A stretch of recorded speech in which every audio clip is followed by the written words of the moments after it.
11:30 AM, Sardar Vallabh भाई Patel international airport, Ahmedabad. Air India flight AI-171 Boeing 787 Dreamliner, जो कि एक अल्ट्रा मॉडर्न एयरक्राफ्ट है, रेडी था लंदन गैटविक के लिए टेक ऑफ करने के लिए। 242 पैसेंजर्स, 12 क्रू मेंबर्स, एक fully booked international flight. Captain Sumit Sabharwal, जिनके पास 8,200 फ्लाइंग आवर्स का अनुभव था, और उनके को पायलट क्लाइव कुंद्रा 10,100 आवर्स के वेटरन थे। इनके एक्सपीरियंस को देख के कोई एक्सपेक्ट भी नहीं कर सकता था कि कुछ भी गलत होगा, लेकिन टेक ऑफ के कुछ ही सेकंड्स के अंदर प्लेन के एल्टीट्यूड डेटा में सब कुछ बदल गया। रडार रिकॉर्ड्स दिखाते हैं कि प्लेन मैक्सिमम सिर्फ 625 फीट तक गया था, और उसके बाद एक steep uncontrollable descent at the speed of 475 feet per minute. फिर एक भयानक ब्लास्ट हुआ।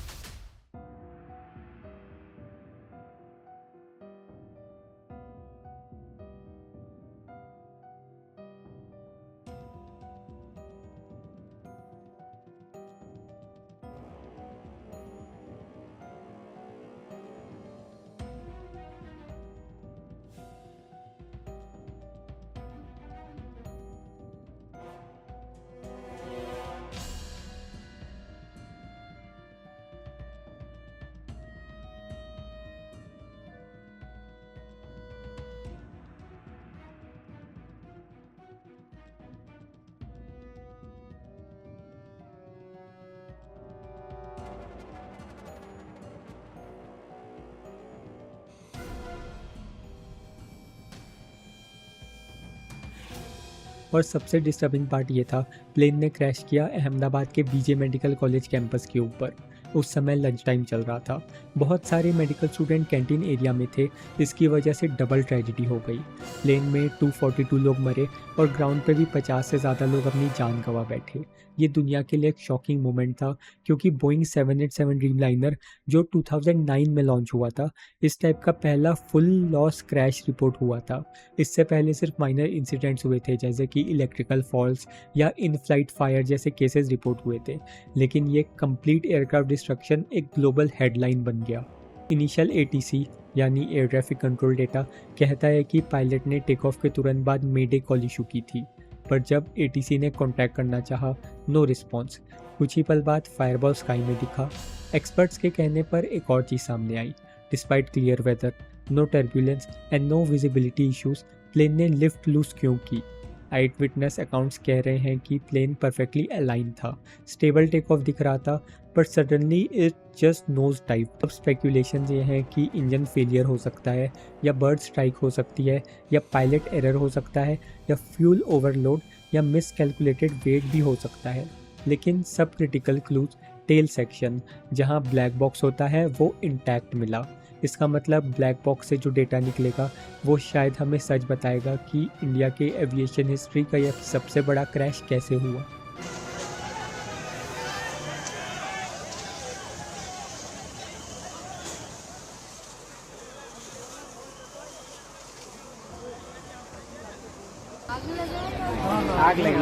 आग लगी बस्ती में।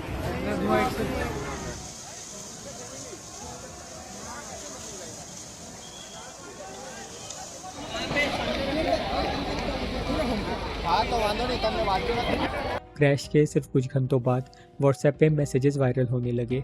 टेरर अटैक था, पाकिस्तान का हाथ था, हाई प्रोफाइल असैसिनेशन प्लान था। लेकिन क्या ये सच में कुछ सैबोटाज था, या सिर्फ ये स्पेकुलेशंस हैं? और सच ये है, अभी तक किसी भी क्रेडिबल एविडेंस ने टेरर या एक्सटर्नल सैबोटाज कंफर्म नहीं किया।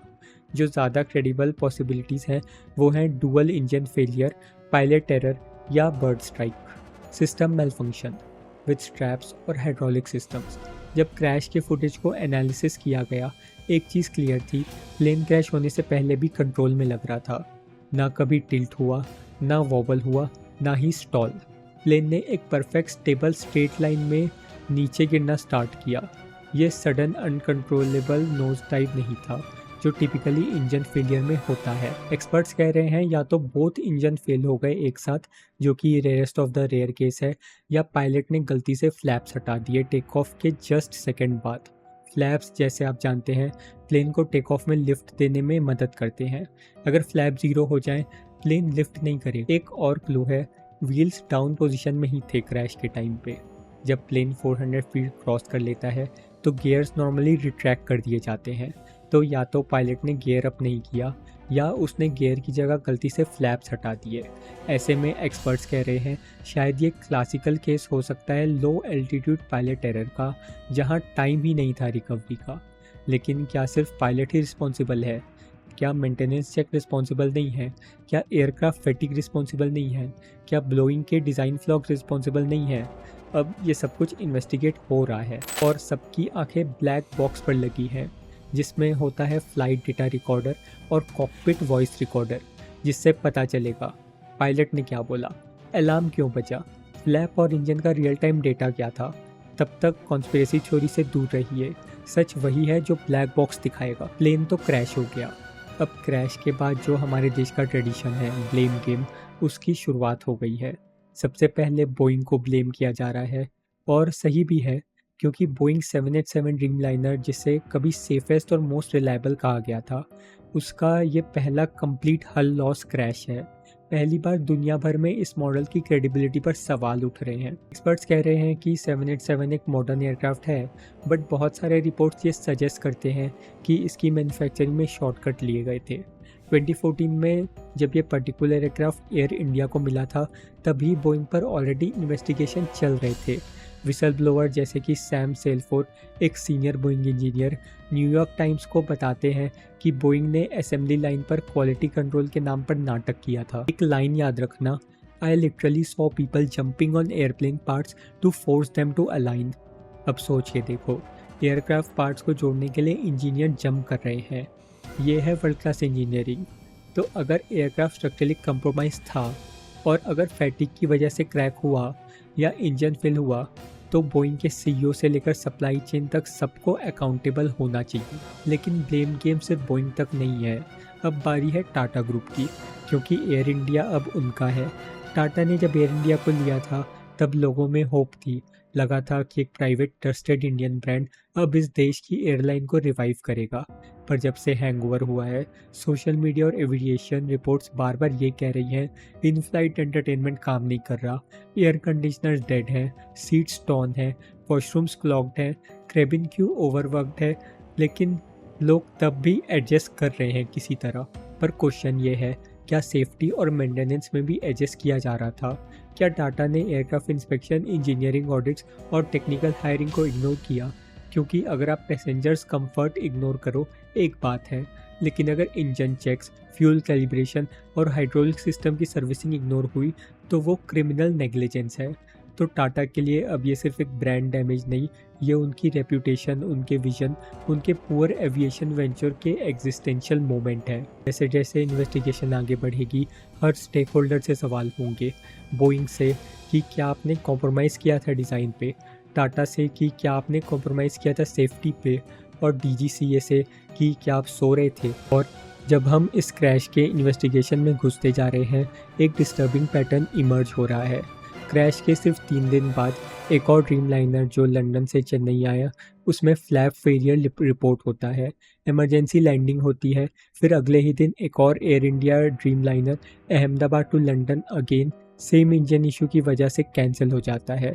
अब ये सिर्फ कोइंसिडेंस है या फिर एक वार्निंग साइन है जिसे हम इग्नोर कर रहे हैं? आज के दिन एयर इंडिया के मल्टीपल फ्लाइट्स कैंसिल हुए हैं। AI915 Delhi to Dubai cancelled, AI143 Delhi to Paris cancelled, AI171 replacement flight cancelled. तो क्या ये सिर्फ शेड्यूलिंग इशू है या फ्लीट के अंदर डीपर टेक्निकल प्रॉब्लम छुपी हुई है? इंडिया के अंदर करेंटली 133 प्लेन्स ग्राउंडेड है, अकॉर्डिंग टू NITI आयोग की reports, mostly due to technical faults and engine issues. ये टोटल कैपेसिटी का 16% है। और अब सुनो सबसे डिस्टर्बिंग स्टैटिस्टिक्स। इंडिया के पास एक भी एयरलाइन नहीं है जो दुनिया के टॉप 25 सेफेस्ट एयरलाइन की लिस्ट में हो। टॉप 25 लो कॉस्ट एयरलाइन की लिस्ट में इंडिगो एक बार ज़रूर दिखता है, पर कहाँ है हमारी सेफ्टी रैंकिंग्स? अब आइए रेगुलेटरी सर्विस की तरफ। DGCA, directorate general of civil aviation, जिसका काम है सेफ्टी प्रोटोकॉल्स, ऑडिट, कंप्लायंस, वहाँ 48% स्टाफ पोजीशन वैकेंट है। 48% लोग ही नहीं है तो सेफ्टी का ऑडिट कौन करेगा? BCAS, bureau of civil aviation security, इसमें भी 37% स्टाफ मिसिंग है। Airport authority of India 30% staff shortage है। बजट 2025 में एविएशन सेफ्टी पे 10% का कट लगा है। तो गवर्नमेंट की प्रायोरिटीज़ क्लियर हैं। एयरपोर्ट को डेवलप करना ज़्यादा इम्पोर्टेंट है एयरक्राफ्ट की सेफ्टी से। तो फिर जब प्लेन क्रैश होता है या इंजन से आग निकलती है या फ्लैप फेल होते हैं तो हमें सरप्राइज़ क्यों होता है? सिस्टम के अंदर क्रैक्स पहले से थे, सिर्फ क्रैश ने उन्हें एक्सपोज कर दिया। सेफ्टी प्रोटोकॉल्स के नाम पे सिर्फ पेपर वर्क होता है, ग्राउंड रियलिटी पे किसी की अकाउंटेबिलिटी नहीं है। जब तक डीजीसीए में स्टाफ नहीं है, जब तक एयरलाइन कंपनीज टेक्निकल हायरिंग में क्वालिटी नहीं लाती, जब तक फ्लाइट क्रू की ट्रेनिंग में इन्वेस्टमेंट नहीं होती, तब तक क्रैश होना सिर्फ वक्त की बात है। क्रैश एक चांस नहीं है, क्रैश एक कॉन्सिक्वेंस था, ईयर्स ऑफ नेग्लिजेंस का, अंडर फंडिंग का और इग्नोरेंस का। वीडियो पसंद आई तो वीडियो को लाइक करना और नए हो तो चैनल को सब्सक्राइब कर लेना। अगले वीडियो में मिलते हैं, बाय।